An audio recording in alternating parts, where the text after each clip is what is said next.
Alright, my apologies for being late. There was interference going on where I live at.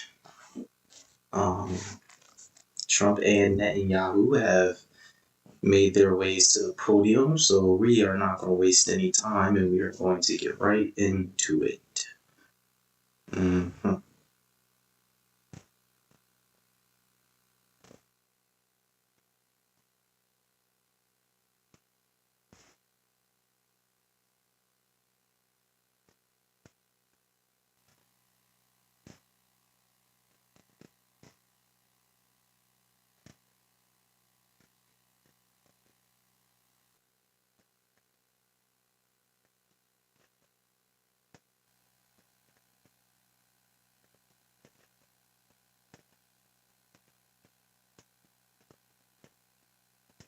Economic development transaction.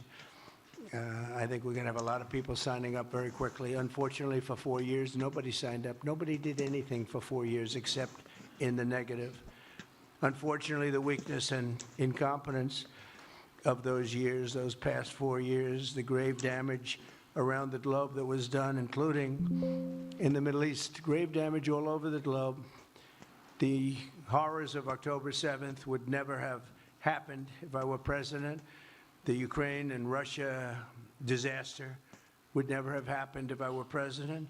Over the past 16 months, Israel has endured a sustained, aggressive, and murderous assault on every front, but they fought back bravely. You see that, and you know that. What we have witnessed is an all-out attack on the very existence of a Jewish state in the Jewish homeland. The Israelis have stood strong and united in the face of an enemy that has kidnapped, tortured, raped, and slaughtered innocent men, women, children, and even little babies. Now, I find this interesting because we know with proper research, Israel has been going at Palestine for with proper research now. Israel has been going at Palestine for generations now, of what decades, half a century plus now. So very interesting. Of what, half a century plus now. Troubled So region. it's very interesting. Been troubled, but what's happened in the last 4 years has not been good. I want to thank Prime Minister Netanyahu for working closely with my transition team, the Special Envoy Steve Witkoff, who's here somewhere. Steve? Stand up, Steve, please. What a job you've done. What a good job you've done. Proud of you. Done a fantastic job. National Security Advisor Mike Waltz. Thank you, Mike, for working so well with us. Thank you. We have, in addition, Marco Rubio, who is on the phone right now, listening to every single word that we say, and he's going to be great. And Pete, congratulations. And Scott, congratulations. I see you're here. And Caroline's been doing a great job. She's really probably talked about more than anybody here. She's done a fantastic job, and thank you very much, Caroline. We're proud of you. But we'll only be satisfied when all of these problems are solved, and we have the team to solve them, and that's going to happen. And it's going to happen, I think, very quickly. I also strongly believe that the Gaza Strip, which has been a symbol of death and destruction for so many decades, and so bad for the people anywhere near it, and especially those who live there, and frankly, who's been really very unlucky. It's been very unlucky. It's been an unlucky place for a long time. Being in its presence just has not been good, and it should not go through a process of rebuilding and occupation by the same people that have really stood there and fought for it and lived there and died there and lived a miserable existence there.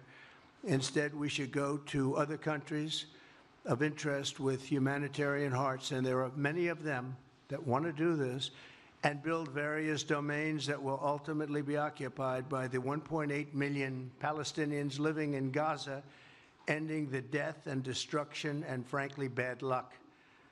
This can be paid for by neighboring countries of great wealth.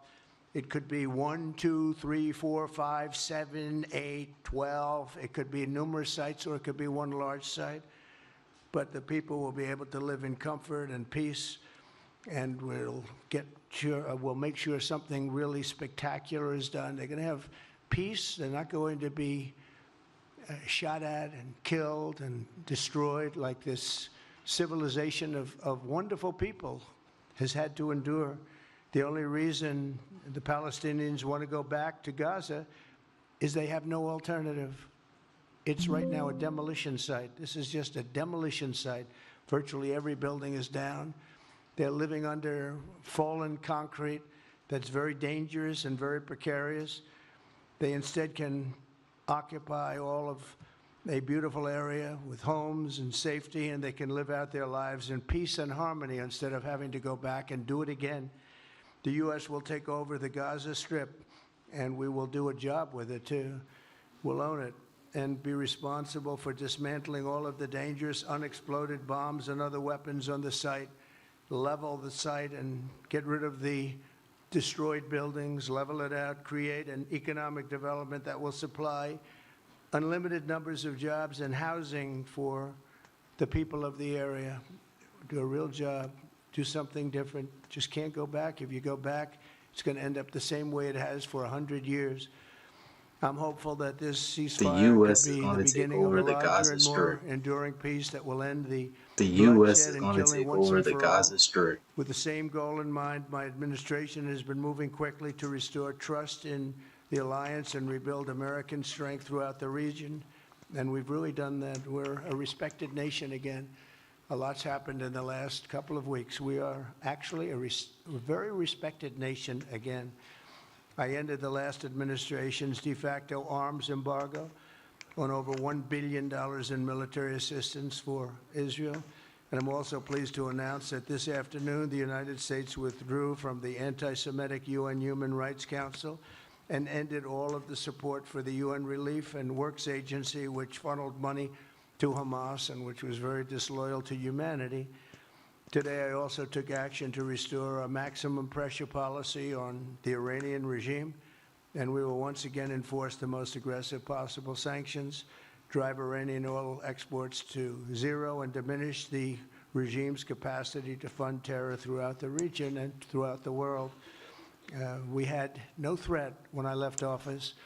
Iran was not able to sell oil. Nobody was buying oil because I said, don't buy it. If you buy it, you're not doing any business with the United States. And Hamas was not being funded. Hezbollah was not being funded.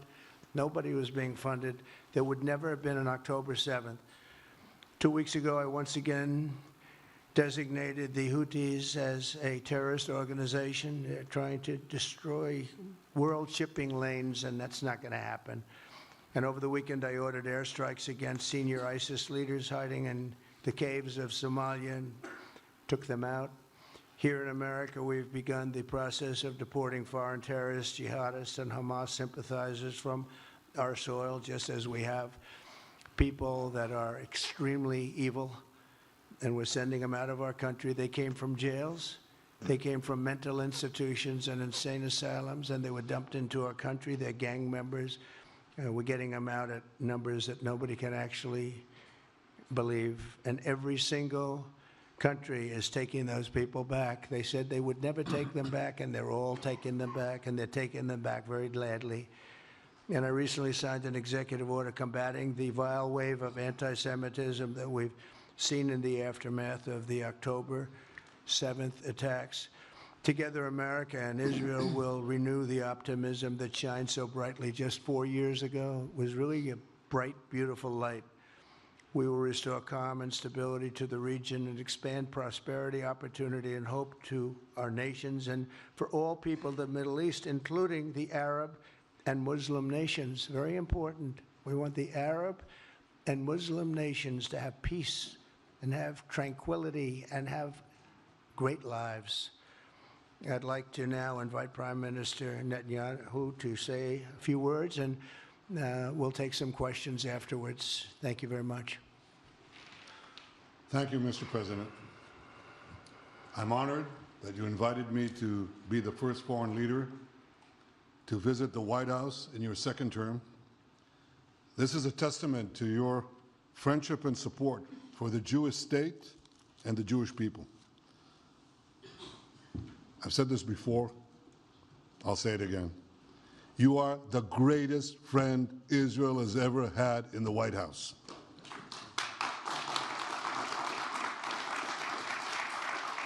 And that's why the people of Israel have such enormous respect for you. In your first term, you recognized Jerusalem as Israel's capital. You moved the American embassy there. You recognized Israel's sovereignty over the Golan Heights. You withdrew from the disastrous Iran nuclear deal. I remember we spoke about it. You said, this is the worst deal I've ever seen. I'm elected, I'm walking out of it. That's exactly what you did. And I think it speaks loudly for just common sense, just looking at things and seeing them as they are. And of course, you also brokered the groundbreaking Abraham Accords in which Israel made peace with 4 Arab states. We did this in 4 months. Nothing happened for a quarter of a century, but in 4 months, we were able, working together under your leadership, to have 4 historic... I find it very interesting that not one Arab nation rocks with Israel. I find it very interesting that by their own faith and nation rocks with Israel. The Jewish people aren't even supposed to have a homeland. By their own faith and testament, allegedly, the Jewish people aren't even supposed to have a homeland. Allegedly, I haven't read the book myself. I mean, don't get me wrong. All this hope, and then for this one, don't get me wrong. All this hope seems like a two-headed snake. For this one, and they're both conjoined at the body, but neither head likes each other. But they have to work together. And they're both conjoined at the body because they're already in bed together. But they have to work together when all is said and done because they were already in bed together. If that makes sense. UNRWA that support and fund terrorists. And today, you renewed the maximum pressure campaign against Iran. Ladies and gentlemen, all this in just 2 weeks. Can we imagine where we'll be in 4 years? I can. I know you can, Mr. President. For our part, we in Israel have been pretty busy too. Since the horrendous October 7th attack, we've been fighting our common enemies and changing the face of the Middle East. On that infamous day, Hamas monsters savagely murdered 1,200 innocent people, including more than 40 Americans. They beheaded men, they raped women, they burnt babies alive, and they took 251 people hostage. Shout out to social media. We know Israel soldiers were doing the same thing. Allegedly. Shout out to social media. We know Israel soldiers were doing the same thing. Iran and its henchmen in the Middle East were absolutely ecstatic. Haniya praised the massacre. Sinwar said that Israel was finished. Nasrallah boasted that Israel was, here's what he said, as feeble as a spider's web. Well, Mr. President, Haniya is gone. Sinwar is gone. Nasrallah is gone. We've devastated Hamas. We decimated Hezbollah. We destroyed Assad's remaining armaments. No. And if you're really listening to what he said, feeble as a spider's web, most people don't understand spider webs. If you're really listening to what he said, feeble as a spider's web, most people don't understand spider webs because of the scale of the human size. We're able to break spider webs down. Because of the scale of the human size, we're able to break spider webs down. However, silk, if you made the spider web itself like the actual strand of silk, drawn up in ratio to the human existence, we wouldn't be able to do away with the proper in ratio to the human existence. We wouldn't be able to do away with the spider's web. Lions, and boy did we rise. Today, the roar of the Lion of Judah is heard loudly throughout the Middle East. Israel has never been stronger, and the Iran terror axis has never been weaker. But as we discussed, Mr. President, to secure our future and bring peace to our region, we have to finish the job. In Gaza, Israel has 3 goals: destroy Hamas's military and governing capabilities, secure the release of all of our hostages, and ensure that Gaza never again poses a threat to Israel. And it seems like to me, from my observation, my research, Israel was doing the same thing with Hamas. From my observation, America did with the Taliban at one point. Israel was doing the same thing with Hamas. Osama bin Laden. America did with the Taliban. America was working with them. Israel was working with Osama bin Laden. Then they made Hamas. America was working with them. Created Israel was working with Hamas. Now they could get a piece of land. Then they made Hamas an enemy, and they created great land enemy because now they could get a piece of land, which is fertile land. And it's creating land for terrorism and providing the solution to a problem that you created. Creating the problem and providing the solution to a problem that you created. And this is the kind of thinking that enabled us to bring the Abraham Accords. This is the kind of thinking that will reshape the Middle East and bring peace. We also see eye to eye on Iran. That's the same Iran that tried to kill us both. They tried to kill you, Mr. President. They tried through their proxies to kill me. We're both committed to rolling back Iran's aggression in the region and ensuring that Iran never develops a nuclear weapon. Mr. President, ladies and gentlemen, Israel will end the war by winning the war. Israel's victory will be America's victory. We will not only win the war, working together, we will win the peace. With your leadership, Mr. President, and our partnership. Right, and here's the other thing. Where we're at in time, the snowball has already formed to a size to where you have no choice but to let the snowball has already formed to a size to where you have no choice but to let the snowball hit some destination. They say, well, we'd rather it hit the destination or let it go to waste. These certain countries, that's the whole ideology. Let it be us or let it go to waste. That's the whole ideology. We'll take some questions, please. Yes, ma'am. Go ahead, please. Go ahead. Yeah, go ahead. Can a normalization deal with Saudi Arabia be achieved without the acknowledgement of a Palestinian state? That question for you too, Mr. Prime Minister. And Mr. President, given what you've said about Gaza, did the U.S. send troops to help secure the security vacuum?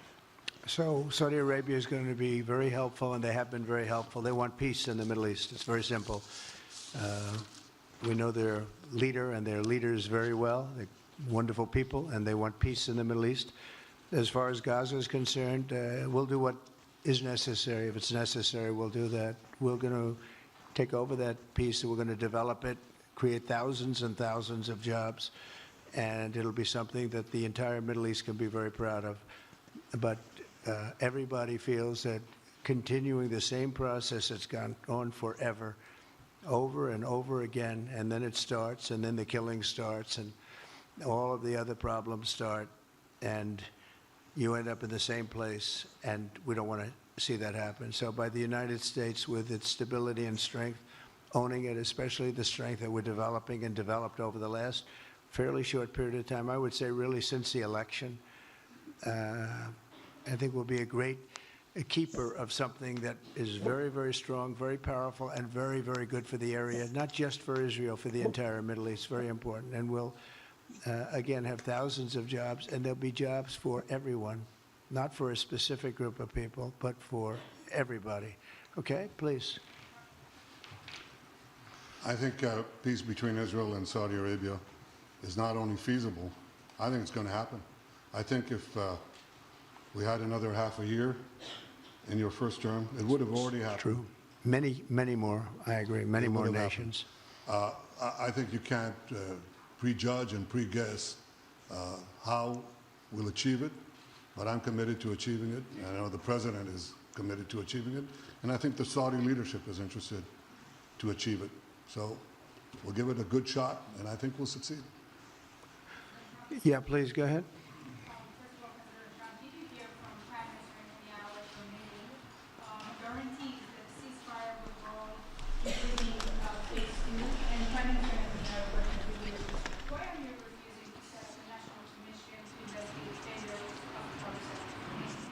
Well, I can't tell you whether or not the ceasefire will hold. We've done, I think, a very masterful job. We weren't helped very much by the Biden administration, I can tell you that. But we've gotten quite a few hostages out. We're going to get more out. But we're dealing with very complex people. and we are going to see whether or not it holds. We certainly want to have more come out. They've come out damaged in many ways, damaged, very damaged people. But they're going to get better, and they're going to be strong, and they're going to have a good life. And we hope to get as many as possible out. Whether or not it holds, I don't know. We hope it holds. We hope it holds. I think that at the appropriate time, which I think will enable us to really investigate what happens, what were the causes of the failures, by an independent commission that will be accepted by the majority of the people. We don't want it accepted by one half of the people and not the other. I think we should have it, and we should find out exactly what happened. I'm insisting on it. And believe me, it'll surprise a lot of people when it happens. Kelly, go ahead. You are outlining something that is really quite striking tonight. You are talking about. Thank you, Mr. President, Mr. Prime Minister. You are talking tonight about the United States taking over a sovereign territory. What authority would allow you to do that? Are you talking about a permanent occupation there, redevelopment? And Mr. Prime Minister, do you see this idea as a way to expand the boundaries of Israel and to have a longer peace, even though the Israeli people know how important that land is to you and your citizens, just as the space is inherited by the Palestinians as well? Great question. I do see a long-term ownership position, and I see it bringing great stability to that part of the Middle East and maybe the entire Middle East. And everybody I've spoken to, this was not a decision made lightly. Everybody I've spoken to loves the idea of the United States owning that piece of land, developing and creating thousands of jobs with something that will be magnificent in a really magnificent area that nobody would know. Nobody can look because all they see is death and destruction and. See, now this is what would then allow people to say Israel is a smaller United States, or United States is a smaller Israel, however you flip it. Because now, if that ends up becoming territory that is considered a part of the United States, then that means the United States has a stronghold in both what it was the East and West Indian Company, and so it could be, again, we don't know because we've been led astray as a collective, the average person. This could all have been a part of somebody's foresight planning on being able to bring countries and nations together and all kinds of stuff. How this transpires for the next 100 years, we don't know yet. People are still going to war. People are still dying and killing. Maybe this helps us get, maybe it gets a little bit darker before it gets bright, right? But we'll see how this goes. So many trials and so many tribulations. He has a different idea. And I think it's worth paying attention to this. We're talking about it. He's exploring it with his people, with his staff. I think it's something that could change history. And it's worthwhile really pursuing this avenue. Yeah, please, go ahead. Go ahead. Right. Can you hear me? Yeah. So before rebuilding Gaza again, obviously it'll take out all the hostages, and one of them is Don Alexander, an American soldier who is alive. How will you be assured that you will take out all the hostages and then rebuild? We're working very hard to get all the hostages. The word is all, and we're working very hard. So far, it's been moving along fairly rapidly, pretty much on schedule. I'd love to have them all out at one time, but we're taking them out, and tomorrow more are being released, and over the days more, and then we'll go into a phase 2. But we'd like to get all of the hostages, and if we don't, it will just make us somewhat more violent. I will tell you that, because they would have broken their word. Mr. Witkoff and his entire group have been working 24 hours around the clock, and they want them out, and promises have been made to them, and we'll see whether or not those promises will be kept. But we want all the hostages, that's right. How much time do you think it will take? Do you support Israeli sovereignty in Judea and Samaria, areas which many believe is the biblical homeland of the Jewish people? Well, we're discussing that with many of your representatives. You're represented very well, and people do like the idea, but we haven't taken a position on it yet. But we'll be making an announcement probably on that very specific topic over the next 4 weeks. Go ahead, please. Please. Thank you so much, Mr. President. So you just said that you think all the Palestinians should be relocated to other countries. Does that mean that you do not support a two-state solution? It doesn't mean anything about a two-state or one state or any other state. It means that we want to give people a chance at life. They have never had a chance at life because the Gaza Strip has been a hellhole for people living there. It's been horrible. Hamas has made it so bad, so dangerous, so unfair to people. And by doing what I'm recommending that we do, it's a very strong. See, now this is propaganda in lifetime. I'm fortunate to have met actual Palestinians. And before all the October 7th stuff and what they keep talking about, I was shown photos of even the common areas and then the more luxurious areas of what was Palestine. There's no P in Arabic. It was very beautiful. Very, very beautiful.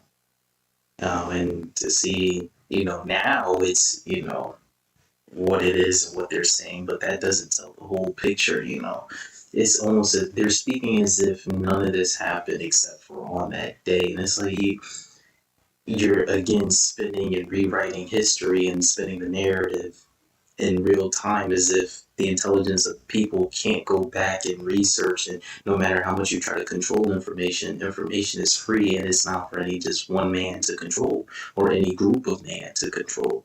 Information will always shed itself to the light. To imposing sanctions on the ICC, despite the move being stalled in the Senate, and please a question for the Prime Minister as well. The President has been very clear about his desire to achieve a deal with Saudi Arabia. How do you settle this if Israel is required to renew the war against Hamas in the future? Go ahead, Bibi. I think everybody understands that just as the President fought and defeated Al-Qaeda and ISIS, that we can't leave Hamas there because Hamas will continue the battle to destroy Israel. They'll do, when in this temporary ceasefire, one of their leaders comes out, you know what he says? We're going to do October 7th again, except we'll do it bigger.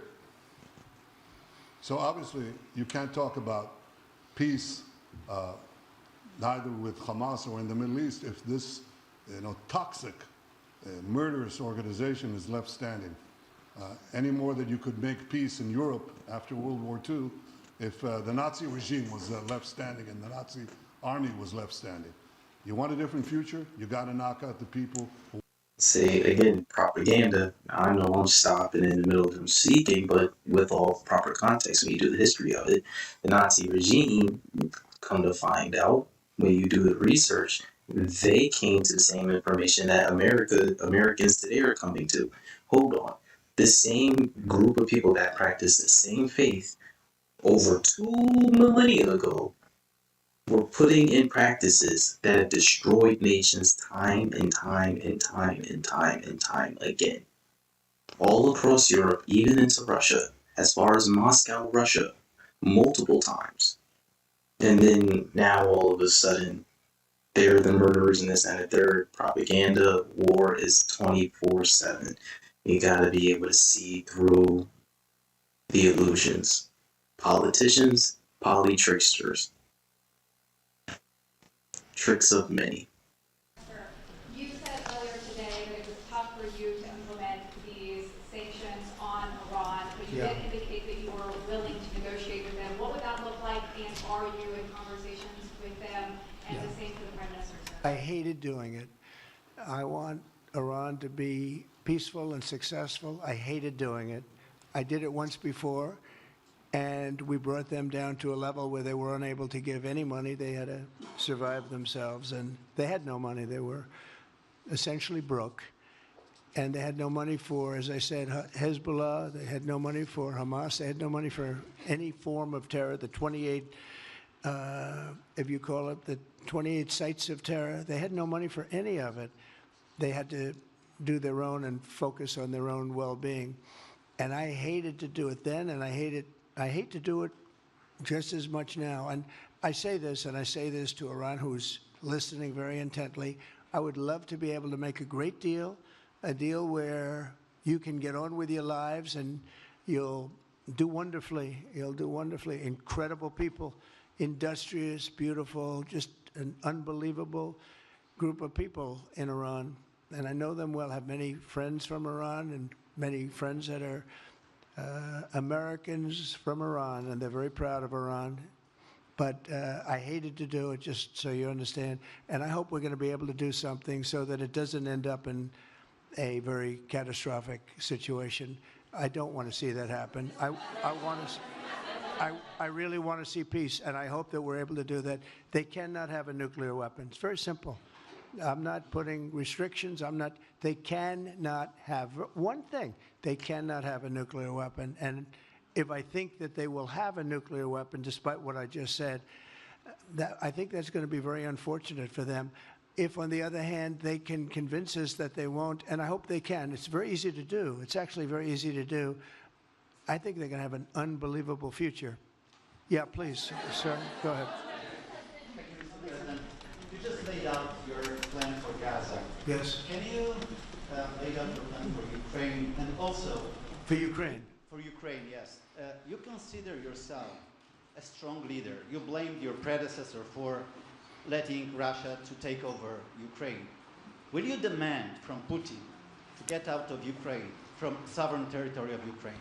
So we're dealing right now in the subject. I don't want to spend a lot of time because we're here for another reason, but we are having very good talks, very constructive talks on Ukraine. And we are talking to the Russians. We're talking to the Ukrainian leadership. It would have never happened. That would have never happened. It should have never happened. I get reports every week, the number of soldiers, mostly soldiers now. The cities have been largely demolished. You talk about a very sad sight to see. We talk Gaza. Well, many of these cities look as bad as Gaza and worse, what's happened to them. And I want to see that end. And I want to see it end for one simple reason, the life of young people being absolutely obliterated on both sides. You probably have 700,000 Ukrainian soldiers dead, 800,000, maybe more Russian soldiers dead. It's very flat land, and the only thing that's going to stop a bullet is a human body.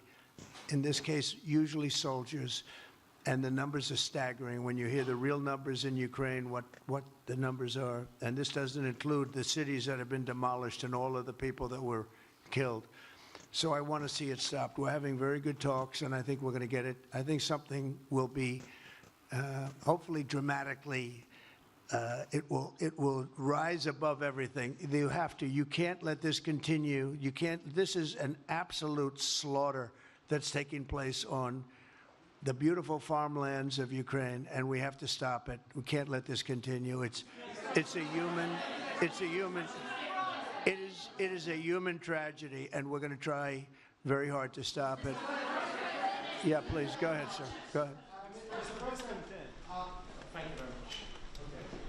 Mr. President, what's your view about Palestinian leader Abbas' role in all the regional changes you want to do? And a question for the Prime Minister, what's your view on President Trump wanting to reach a deal with Iran and not a much more active military stance towards it? Go ahead, baby. Go ahead. I think the President just said something that I think is the pivot of everything that we're talking about. He said Iran cannot have a nuclear weapon. And we fully agree with that. If this goal can be achieved by a maximum pressure campaign, so be it. But I think the most important thing is to focus on the goal, which the President just did, and I fully agree with him. Well, I said it, and he said it very well. It's a campaign of pressure to see if we can get something done. He doesn't want to do what some people think will automatically happen because they're very difficult people to deal with, as you know. But if we could solve this problem without warfare, without all of the things that you've been witnessing over the last number of years. It would be, I think it would be a tremendous thing. Go ahead, please. Do you have any plans to visit Israel soon? To visit where? Oh, well, I love Israel. I will visit there, and I'll visit Gaza, and I'll visit Saudi Arabia, and I'll visit other places all over the Middle East. The Middle East is an incredible place, so vibrant, so it's just one of the really beautiful places and with great people. And I think a lot of bad leadership has taken place in the Middle East that's allowed this to happen. It's just terrible. And that includes on the American side, by the way. We should have never gone in there a long time ago, spent trillions of dollars and created so much death. So that includes Americans. But yeah, I'll be visiting a lot of. I think it'd also be nice to also have, as a little piece of context, most Middle Eastern countries do not take part in the fiat banking system that the U.S. and Israel operate with. It's very, very frowned upon to use loaning to, partake in systems of loaning or interest because they're known to destroy nations. Coincidence? I don't know. Not for me to say, I guess. Unbelievable place. I think the potential in the Gaza Strip is unbelievable. And I think the entire world, representatives from all over the world will be there, and they'll live there. Palestinians also. Palestinians will live there. Many people will live there. But they've tried the other, and they've tried it for decades and decades and decades. It's not going to work. It didn't work. It will never work. And you have to learn from history. History has, just can't let it keep repeating itself. We have an opportunity to do something that could be phenomenal. And I don't want to be cute. I don't want to be a wise guy, but the Riviera of the Middle East, this could be something that could be so bad. This could be so magnificent. But more importantly than that is the people that have been absolutely destroyed that live there now can live in peace in a much better situation because they're living in hell. And those people will now be able to live in peace. We'll make sure that it's done world class. It'll be wonderful for the people. Palestinians mostly we're talking about. And I have a feeling that despite them saying no, I have a feeling that the king in Jordan and that the general president, but that the general in Egypt will open their hearts and will give us the kind of land that we need to get this done. And people can live in harmony and in peace. Thank you all very much. Thank you. Thank you very much. Thank you. So, it's very interesting to see, no matter how much the U.S. people say, we don't want ties with Israel, the U.S. government continues forward with making progress with Israel. Who knows? Are the Jewish really Jews? The name certainly doesn't say so. But again, who am I? No. This will be interesting to see moving forward. Yeah, that ended. So let's get that out the way. Yep.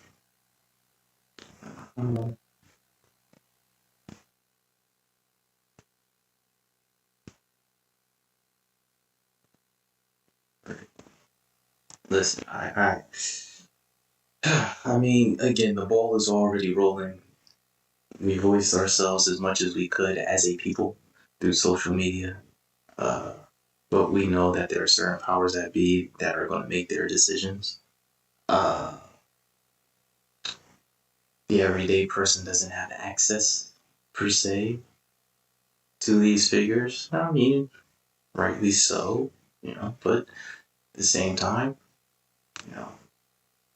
is this working for the true net positive of the people or the net negative? Only time can tell. What we can see is that even with all the information, you gotta keep believing that the information that you're getting is leading you in the right direction. I'm not saying be delusional. What I am saying is study. Keep your eyes open, keep your ears perked, and do your best to see the world for what it is at times. You know, you drive yourself mad trying to convince yourself the sky is pink at 2 p.m. on the summer solstice. Sometimes it's best to just accept that the sky is blue and that grass majority of the time is green. Yeah. This was fun. It was my first time listening to um, press briefing on a live stream. Leave your comments down below. Give me a like. Give me a dislike. This was very impromptu. I said, hey, why not? I think this was pretty fun. Very interesting. Add me on Instagram at b.o.m.experience. I am here on YouTube, of course. You can type me up as the B.O.M experience, or you can look me up as Javon Freeman. Keep it nice and simple. I am here and I'm going to keep going strong. And until next time.